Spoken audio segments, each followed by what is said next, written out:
This is Bible Protector.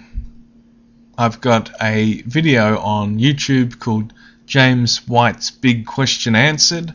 It was put on about 1 year ago. The current date is the start of November 2012. In recent days, some people have been putting comments on my YouTube video. This person called Yeoberry, and I want to go through a few of the comments and just talk about them briefly for a few minutes, because I think that when a person approaches King James Bible only and they don't know what they're talking about, then they come spouting out all kinds of accusations which in the end show how foolish these people are, because they don't actually know what they're talking about, rather than the King James Bible only person who in this case does, and that's me. Now, the comment here from Yeoberry is, anyone who says that there is only one KJB doesn't have a clue as to the history of the KJV. Well, let's just be very, very rational and clear about this. The King James Bible, which was made in 1611, has been printed many times, and we know there's many editions of it. But there's only one version, there's only one set of readings, one translation, and that's the King James Bible, and that's what's printed today. So to argue or say somehow there's a different King James version, it's notoriously weak to say, oh well, there's different versions called King James Bible or something like that. It's just absolutely ludicrous to go down that line of reasoning, because there's nothing to back that up. I mean, no scholar says that. No person around the place who knows anything about the King James Bible says that. James White doesn't say that. And yet this person just spouts out that there's different King James versions.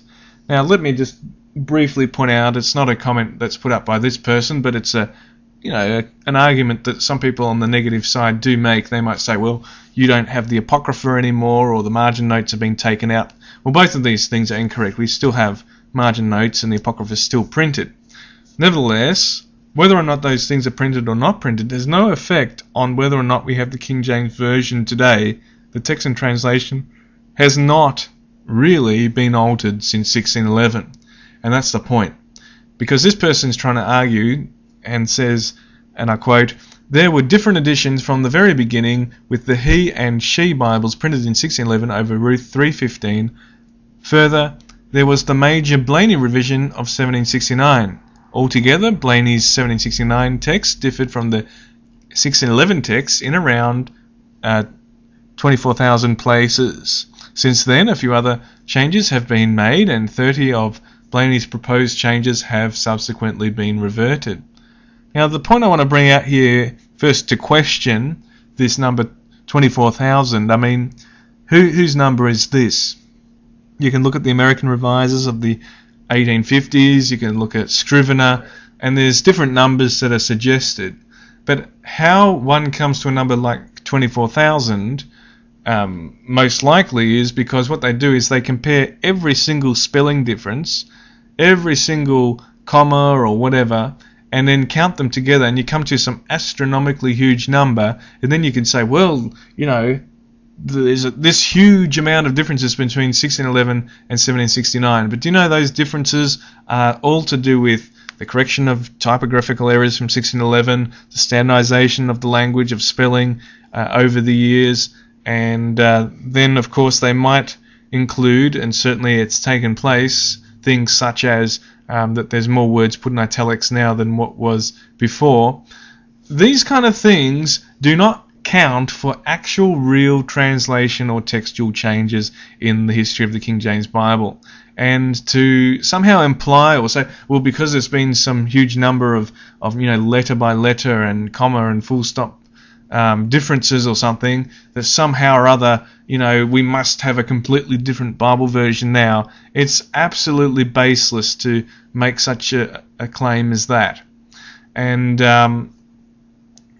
people do say things like, well, when the italics were being edited back in 1769 or just before that, when Blaney was doing it, he was looking at the Greek text, and the Greek text that he used was different to the one the King James Bible translators used For example, Blaney might have used the Stephanus, whereas the King James Bible translators might have used one of Beza's. Do you realise that whether or not a word is in italics has no bearing on whether or not that word is present or absent? The same words are present whether or not they're in italic typeface. So it makes absolutely no difference at all to this idea of the text and translation to whether or not a word is in italics. It simply is not an issue. People might also say, as they do, that a word like Lords with a capital O-R-D, that's small capital, or with a lowercase o-r-d on Lord, that in a few places it's known that it's changed over the years, since 1611 to 1769 and other years. There's some examples of that. Very, very few places, but there are examples. That somehow this constitutes some vast and major difference. No, it doesn't. The same word Lord is there. Whether or not it's with lowercase or capital may be explained by other reasons, such as that in 1611 the printers, the typography, the use, the printers there were not as accurate, or there was some mistake. It's entirely possible. It's very plausible. There's many examples where that is in fact the explanation why something is a certain way. So that in itself does not somehow suddenly give the grounds and credence to this idea, oh, well, we're using a different text and translation, or it's a different King James Bible version now or something. It simply does not match that level of editorial influence, does not match as if now it's a different translation or something. A third example might be where in 1611 the word Amen was not printed at the end of the book of Ephesians, but that was quickly corrected. Now that is a different reading. If you were to look in Textus Receptus editions, you'll find that the word Amen at the end of Ephesians may not be present in some editions. However, it is very plausible and very likely that that was just an accidental printing error in the English in 1611. And certainly, if you were to argue, well, that's an actual textual change since 1611 that was changed, and that would not amount to the kind of change that you would then say, well, this allows me to classify that the King James version of, let's say 1769 is now a different Bible version to that of 1611.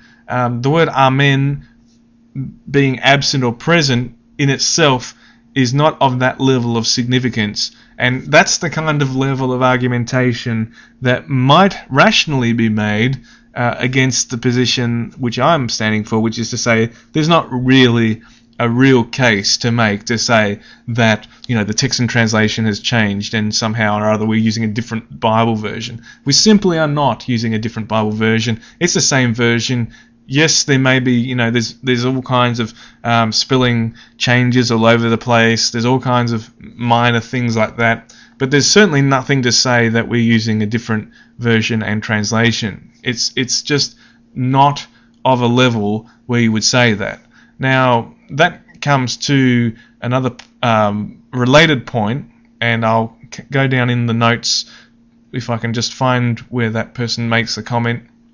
Yeoberry says, except there is not only one, he's talking about editions. There are a variety of editions of the King James. He says, James White is correct. There are variations in Cambridge, Oxford, editions of the King James in 1611. So if one is perfect 100%, it cannot be both. So which is it? Further, there were other later revisions at various times.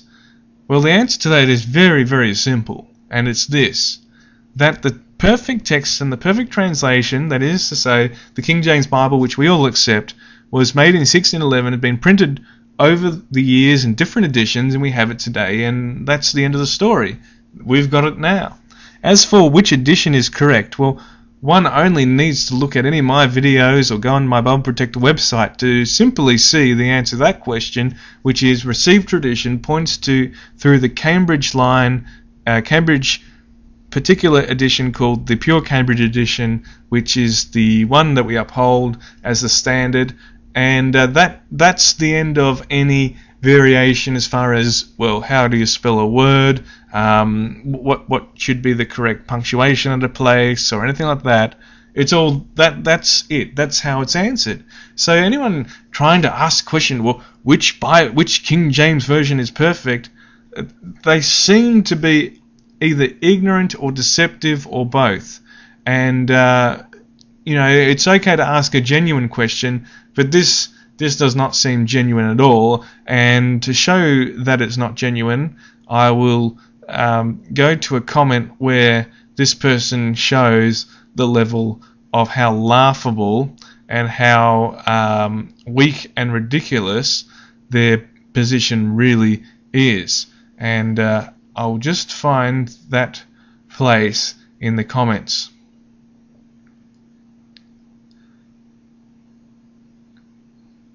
Now, just want to make a comment in passing. This person, in talking about different editions, then says about the word bishop and how they think it's a mistranslation. This yeoberry person does not understand that the word bishop is a translation issue. And that is to say, the King James Bible translation has bishop, and therefore what do we find in all the editions? We find the word bishop. And then they're saying, well, there's different editions and there's differences between editions. But look, the word bishop, because we've got one King James Bible version, one translation, one text type, that is to say one set of readings, which is called King James Bible, and that has the word bishop in it, then different editions is of absolutely no relevance to that discussion. Different editions has nothing to do with it, since all the different editions have the same text and translation in them, and they all therefore have bishop. Because it's the King James Bible that has bishop.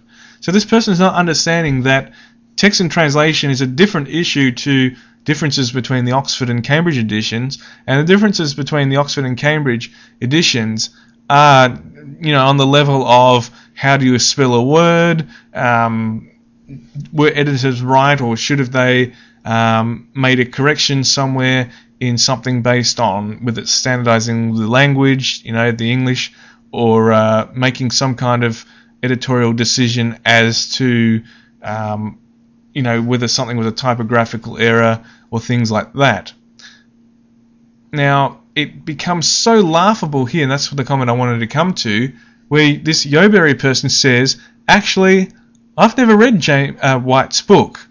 Now, this person had claimed in another comment to uphold James White and what he was saying, and in fact, the whole point of these comments was to do with, you King James Bible only people, you're foolish, you don't know what you're talking about, you should listen to James White and all this stuff. And by the way, I've read James White, I've read D.A. Carson, I've read all about editions issue, I'm well aware of what the American revisers of the 1850s said, and Scrivener and David Norton and a fellow called Rick Norris from North Carolina, I believe. If anyone's going to say, well, you should do some serious research or whatever, believe me, I'm very well aware of what's going on in this field of study, and have read and have plenty books on the subject. There's not that many books on the subject, by the way. And also, myself have done a great deal of research and study in the area, as you could look on my Bible Protector website and you will see. And you can see that I've looked at it and talked about it in my videos and so on. So someone that's coming and saying, and I quote, apparently you've only read KJV only propaganda and not done any serious research, this person, they must be trying to be a troll, because that is so unmatching the reality that they, are in such a laughable position, and the ironic nature of it is they profess they have not even read James White's book. And the final bit I'll just comment on that person says, since you admit there are hundreds of differences between the editions, then your statement that there is only one King James Bible is an outright lie. Well, you know, that's so foolish. I don't think I even need to continue commenting on that.